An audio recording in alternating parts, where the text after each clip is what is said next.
You'll see tomorrow.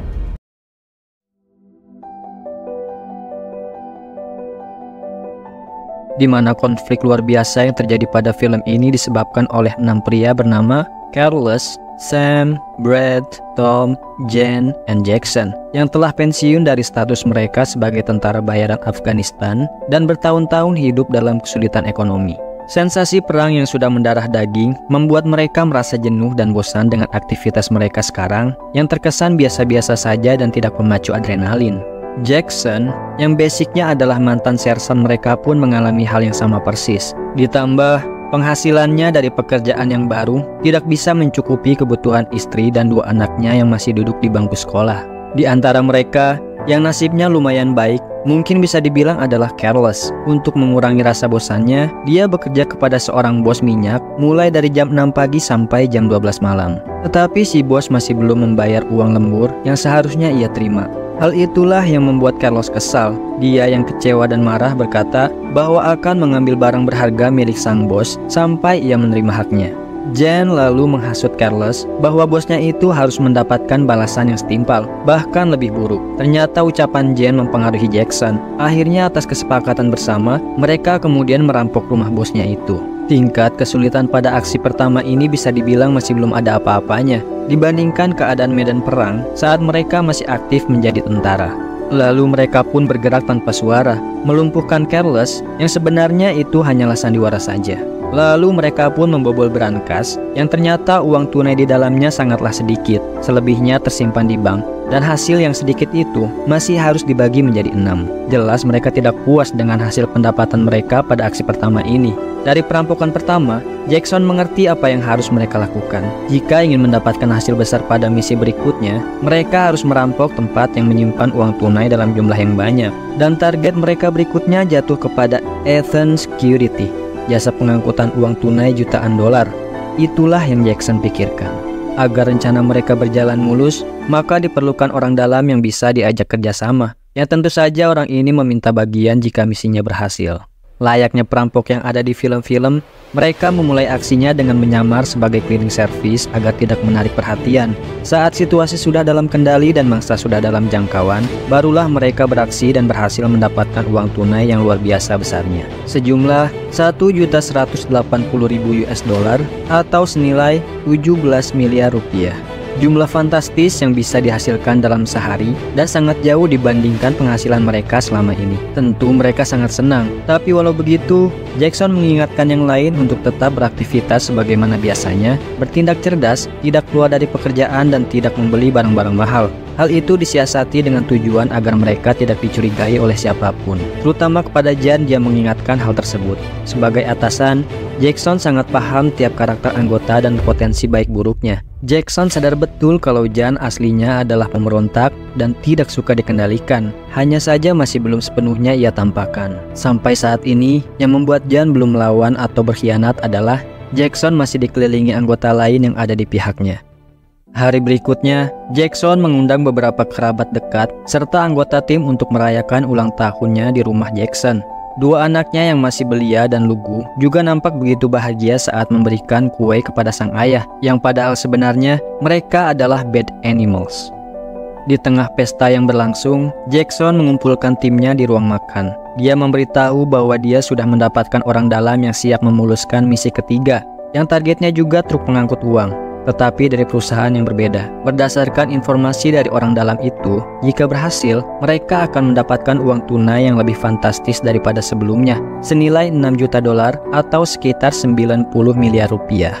Wow! Tim menjadi sangat antusias mendengar info yang Jackson sampaikan, tapi tentu saja misi ketiga ini sebanding dengan kesulitan yang harus mereka hadapi, sehingga menurut Jackson, diperlukan waktu 6 minggu untuk latihan dan pengintaian agar misi ketiga ini berjalan sempurna tanpa hambatan.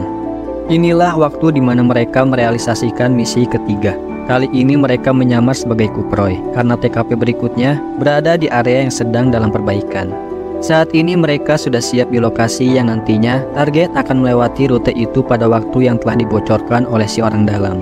Nah, inilah dia jagoan kita, Jason Statham, yang berperan sebagai Mason Hargreaves, seorang ayah yang sangat sayang kepada anak tunggalnya. Beberapa menit sebelumnya, Mason Hargreaves dan anaknya, Dougie, hendak pergi keluar bersama. Sebelum masuk ke dalam mobil, Mason mendapatkan telepon dari Mike. Oke, saya jelaskan dulu tentang si Mason Hargreaves ini ya. Dalam film ini, dia adalah ketua gangster atau mafia yang ditakuti di Los Angeles. Dan Mike yang tadi menelepon adalah tangan kanannya. Ada juga yang bernama Mogi dan beberapa anggota lainnya. Sebelum perampokan ketiga ini, Mike yang sedang di luar kota bertugas mengkoordinir timnya yang bernama Brandon untuk mengawasi rute yang dilewati mobil pengangkut uang tunai dari Fortico Security. Sayangnya, Brandon ditabrak oleh pengemudi mabuk yang mau tidak mau, Mike harus menyerahkan tugas itu kepada sang bos yang jaraknya lebih dekat dengan lokasi. Padahal saat itu, Mason ingin menghabiskan waktu dengan anak sematawayangnya yang sedang libur sekolah. Akhirnya mau tidak mau, Mason dan anaknya pergi untuk melanjutkan tugas itu lebih dahulu. Setelah mereka sampai di sana, ternyata tempat itu adalah lokasi di mana Jackson dan kawan-kawan sedang menunggu mangsa berikutnya. Mason lantas memarkirkan mobilnya tidak jauh dari TKP. Tanpa rasa curiga, lalu ia keluar begitu saja, meninggalkan anaknya di mobil, lalu menuju arah yang lebih dekat. Sambil melanjutkan telepon dengan Mike, kemudian dia berpura-pura membeli sesuatu, lalu memberitahu ke arah mana mobilnya pergi.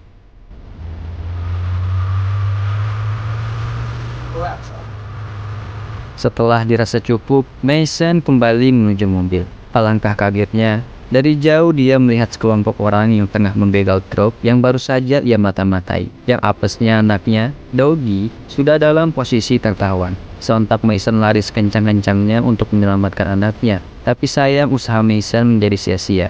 Dia terlambat. Dengan sangat mengenaskan, dia melihat anaknya tertembak mati di depan mata. Yang kemudian Mason juga mau tidak mau harus dibunuh untuk menghilangkan saksi mata. Dan si penembak ini adalah Jen.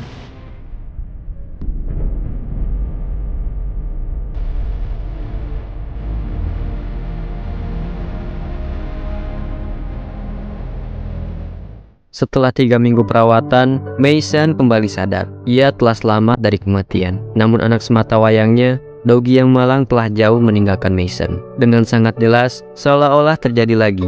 Ia masih ingat anaknya yang tidak salah apa-apa dihabisi dengan begitu kejam. Rasa sedih, amarah, dan dendam bercampur aduk dalam diri Mason. Ia tidak rela meluapkan amarah itu. Saat ini Mason tengah berbicara dengan seorang wanita yang tidak lain adalah ibu kandung Dougie, yang bernama Jen, mantan istri Mason. Ia mendatangi Mason untuk meluapkan semua emosi sebab kejadian yang menimpa sang putra. Menurutnya, Mason adalah penyebab kematian putra mereka. Sampai Jen menyelesaikan semua kata-kata dari awal hingga akhir, Mason tidak mengucapkan sepatah kata pun. Dia terlalu tenggelam dengan kemarahan yang meluap-luap. Sudah pasti Mason pun tidak tinggal diam. Lalu ia pun mengumpulkan bawahannya, memerintahkan mereka mencari dan membunuh anaknya.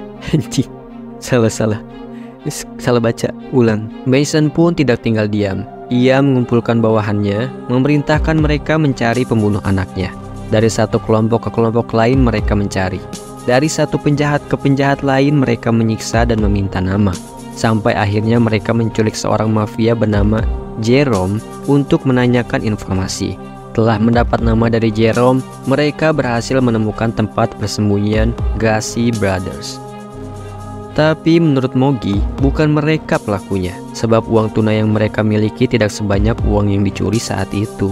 Di luar, Mike berbicara dengan Mason. Menurutnya, Mason sedang tidak berpikir jernih. Dia butuh cara yang berbeda untuk menangkap para pelaku ini. Mason langsung setuju dengan masukan itu. Dalam pikirannya sudah terbayang tindakan yang akan ia lakukan tanpa melibatkan semua anggota. Mason kemudian pergi ke London untuk bertemu seorang kenalan yang bernama Christy. Christy ini semacam ahli dalam membuat data riwayat hidup seseorang, yang palsu tentunya. Jadi dalam rencananya, Mason hendak melamar kerja di Fortico Security, jasa pengiriman yang pernah dibegal. Dia ingin memulai penyelidikan lagi dari sana. Hal ini didasarkan sebuah firasat kuat bahwa ada orang dalam perusahaan yang ikut terlibat dalam aksi itu, sehingga ia perlu data baru agar tidak dicurigai bahwa Mason adalah seorang mafia yang pernah menjadi korban pembegalan bersama sang anak. Itulah mengapa ia mendatangi Christy. Christy kemudian memberi semua yang dibutuhkan oleh Mason. Kemudian Mason datang ke kantor Fortico Security untuk melamar pekerjaan dengan identitas barunya sebagai Patrick Hill. Singkat cerita, dengan latar belakang yang baru, Kemudian Mason mengikuti serangkaian tes yang dipandu oleh agen senior yang dijuluki Bullet. Akhirnya Mason bergabung di Vertigo Security dengan hasil nilai tes yang pas-pasan.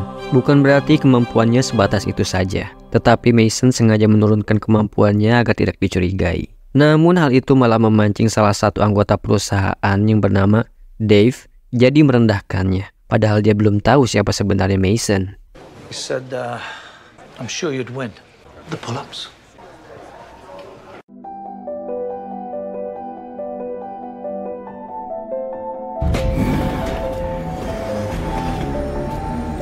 Pada hari pertama, Mason sudah langsung bekerja dengan Dave dan Bullet. Selama perjalanan, Dave banyak sekali bicara, seakan-akan orang yang sangat berpengalaman. Kemudian mereka sampai ke tempat yang dituju dan mengambil uang untuk dibawa ke Vertigo Security. Shopping. Hunting for Pop-Tart. Esok harinya, Bullet, Dave, dan Mason mengantar uang ke beberapa tempat yang sebelumnya mereka ambil. Lalu di lokasi ini, mereka menunggu Bullet yang tengah mengantarkan uang senilai $10.000. Beberapa menit berlalu, namun Bullet belum juga kembali, yang mestinya tidak memakan waktu lama untuk mengantarkan uang yang jumlahnya tidak banyak. Tidak lama setelah itu, Dave mencoba mengkonfirmasi situasi Bullet, yang ternyata dari belakang HT terdengar bahwa Bullet sedang diserang oleh kawanan perampok.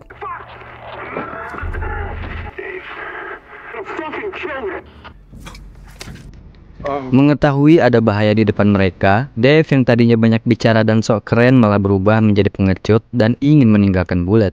Dengan dalih bahwa kawanan perampok ini sebenarnya menginginkan sisa uang tunai senilai $2,5 juta di dalam truk, dengan Bullet sebagai jaminan.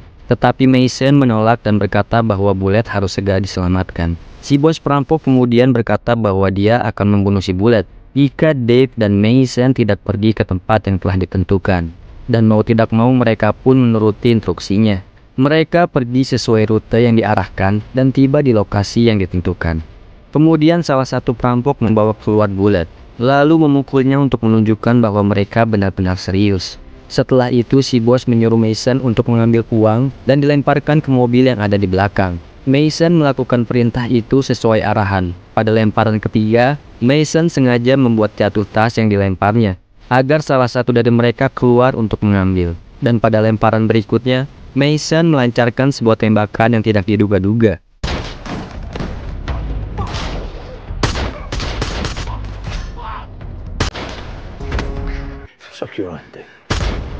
Setelah melumpuhkan semua perampok, Mason mengecek satu persatu wajah mereka. Karena dia mengenali wajah orang yang membunuh anaknya, dia mencari Jen, tapi tidak ada satupun dari mereka yang Mason kenali. Setelah itu, Bullet dan Mason ditanyai tentang apa yang terjadi di TKP untuk menyelaraskan kejadian. Terry yang merupakan direktur perusahaan memutuskan mereka diberikan waktu libur untuk memulihkan keadaan sementara waktu. Your training scores were decidedly average. Pada malam harinya, Christy mengunjungi Mason untuk memberikan beberapa berkas yang sebelumnya Mason minta, serta hasil otopsi kematian almarhum anaknya dan rekaman suara dari peristiwa yang terjadi pada hari itu. Mason semakin tenggelam dalam amarahnya.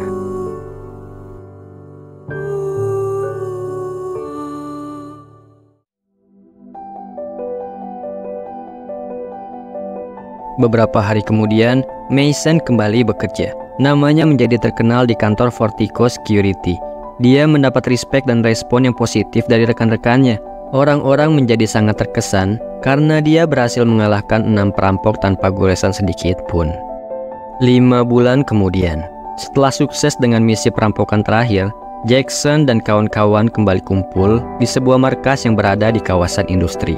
Kali ini Jackson menawarkan target yang jauh lebih besar dari sebelumnya, dengan resiko yang juga lebih besar. Sampai-sampai dia menjamin jika misi ini berhasil, mereka, bahkan anak-anak mereka, tidak perlu lagi bekerja seumur hidup.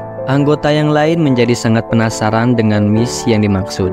Lalu Jackson bilang, target berikutnya bukan lagi truk, melainkan depo, tempat sejumlah uang tunai dari berbagai perusahaan berkumpul di Vertigo Security. Mereka langsung mengincar ke jantung pertahanan. We're not hitting a cash truck. We're hitting them all. Dibutuhkan waktu sekitar 8 minggu untuk persiapan dan pengintaian sebelum aksi mereka yang akan dilaksanakan pada Black Friday saat uang berdatangan. Hari yang mereka nanti-nantikan akhirnya datang juga. Sebelum beraksi, Jackson menyempatkan waktu untuk menyapa sang istri yang hendak mengantarkan dua anaknya ke sekolah. Kemudian dia menjemput Jen. Scene berpindah di kantor Vertigo Security. Di sana Terry mengingatkan semua anggotanya agar waspada, siap siaga dan kembali dengan selamat. Dari tragedi sebelumnya, dia sadar bahwa pada Black Friday ini sangat mungkin sekali akan terjadi perampokan seperti yang sudah-sudah. Saat ini Jackson telah sampai di tempat Jen. Dia begitu kaget melihat tempat dan semua yang Jen miliki bernilai mahal, terutama sebuah motor dengan harga $28.000 atau sekitar 400 juta rupiah. Jackson sangat kesal dengan Jen. Dia tidak mematuhi perintah sang kapten karena bisa saja dia akan dicurigai dan diselidiki. Lalu apa yang mereka lakukan selama ini akan terbongkar. Dia tidak terima dengan omelan sang sersan, tetapi Jen hanya bisa meluapkan kekesalannya itu dengan sebuah ekspresi geram kepada sang kapten yang sudah berbalik badan. Kemudian mereka bersiap untuk misi. Di waktu yang sama, Mason dan Bullet kembali bertugas bersama. Melihat gestur Bullet, Mason menyadari ada sesuatu yang Bullet ingin bicarakan. Lalu ia memancing Bullet agar mengatakan ada apa sebenarnya yang terjadi. Perlahan-lahan Bullet menceritakan bahwa selama ini dirinya adalah orang yang membantu Jackson dan kawan-kawan, termasuk pada misi yang imbasnya menimpa Mason dan sang anak. Tetapi Bullet tidak tahu kalau Mason menjadi korban saat kejadian itu. Dan Bullet juga mengatakan bahwa kali ini dia akan kembali membantu Jackson dan kawan-kawan untuk menyerang, yang targetnya kali ini adalah depo. Dalam hati Mason berkata, akhirnya setelah sekian lama, mangsa yang selama ini dia buru muncul dengan sendirinya di hadapannya. Tetapi Mason tidak langsung memberikan reaksi. Dia mengikuti permainan yang Bullet mainkan. Setelah Mason bersedia menurut, kemudian Bullet bertemu dengan mereka di sebuah tempat. Lalu para perampok ini meminta Mason turun untuk diborgol tangannya. Selanjutnya 4 dari mereka ikut ke mobil yang dibawa Bullet. 2 orang sisanya mengikuti dari belakang.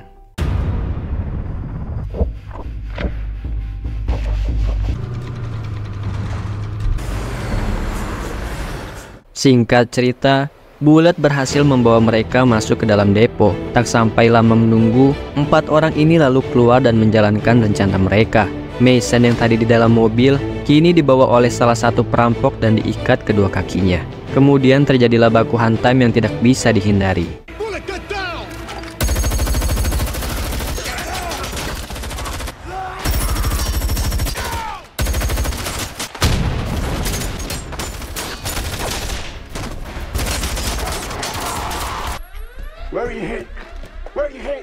Dari baku tembak itu, satu anggota mereka yang bernama Brad berhasil dibuat tumbang.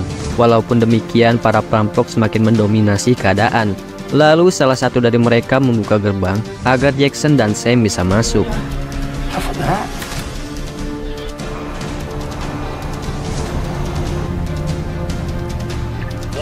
Saat ini mereka telah berkumpul semua dan mulai memasukkan uang ke dalam mobil mereka. Ternyata di sisi lain, salah satu anggota Vertigo Security masih menyerang, dan serangan itu membuat perampok yang menjaga Mason menjadi lengah.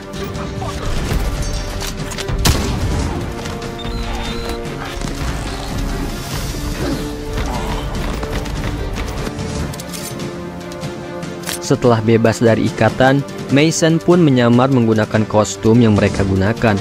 Beberapa dari mereka sudah mati. Saat ini jumlah mereka tinggal 2 orang saja. Tapi Mason lupa kalau Bullet juga bagian dari mereka. Akhirnya Mason pun tumbang. Sebelum mereka pergi, Bullet memanggil Dave. Dave yang tidak tahu siapa sebenarnya Bullet keluar begitu saja tanpa rasa curiga yang membuatnya menjadi sasaran Bullet.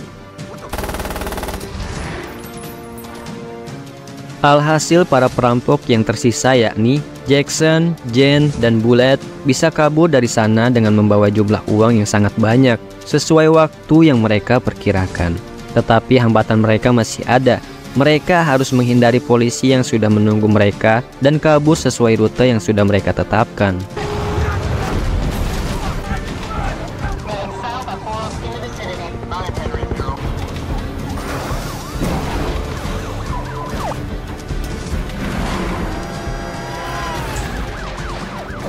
Jackson yang berhasil kabur pun ternyata terkena tembak di bagian lehernya.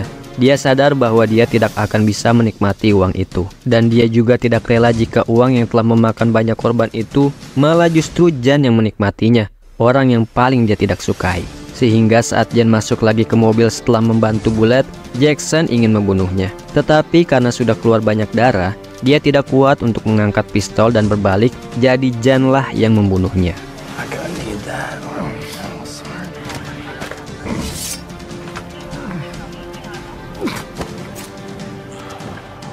Ketika hendak menuju rute berikutnya, Bullet bertanya kepada Jan mengapa Jackson belum juga menyusul. Lalu Jan menjawab kalau Jackson sudah mati, dan jawaban itu membuat Bullet jadi curiga dan waspada.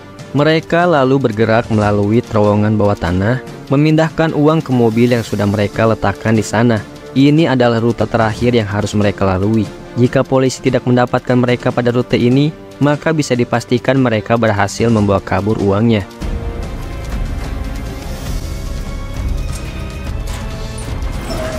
Saat Jan kembali setelah membuka gerbang, Bullet bersiap untuk menghabisi Jan. Tetapi Jan menyadari pergerakan itu dan berhasil mendahuluinya.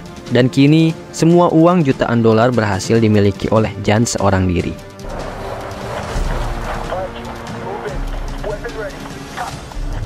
Setelah misi yang penuh darah berhasil diselesaikan, saat ini Jan sedang menikmati sebuah pencapaian terbesar yang pernah terjadi dalam hidupnya. Segelas alkohol merupakan barang wajib yang harus menemaninya saat menikmati tahta kerajaan yang berlayar di atas lautan darah musuh dan rekan.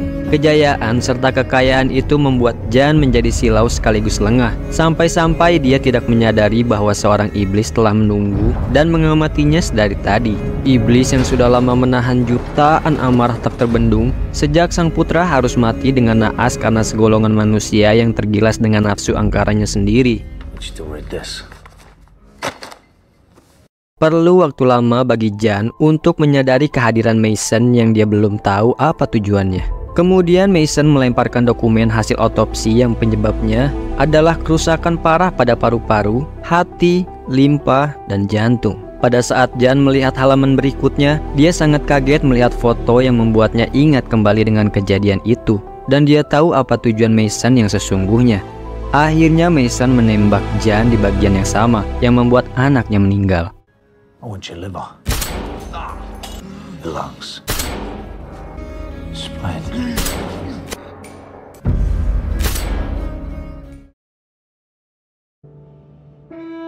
Terima kasih sudah menonton video ini sampai habis. Jika kalian suka dengan konten ini, silahkan like, komen, dan subscribe untuk membantu kami mengembangkan channel ini agar lebih semangat lagi membuat konten review film seru lainnya. Untuk kalian yang sedang berjuang, semoga Tuhan selalu beri kemudahan dan kelancaran dalam setiap urusannya. Terima kasih dan sampai jumpa.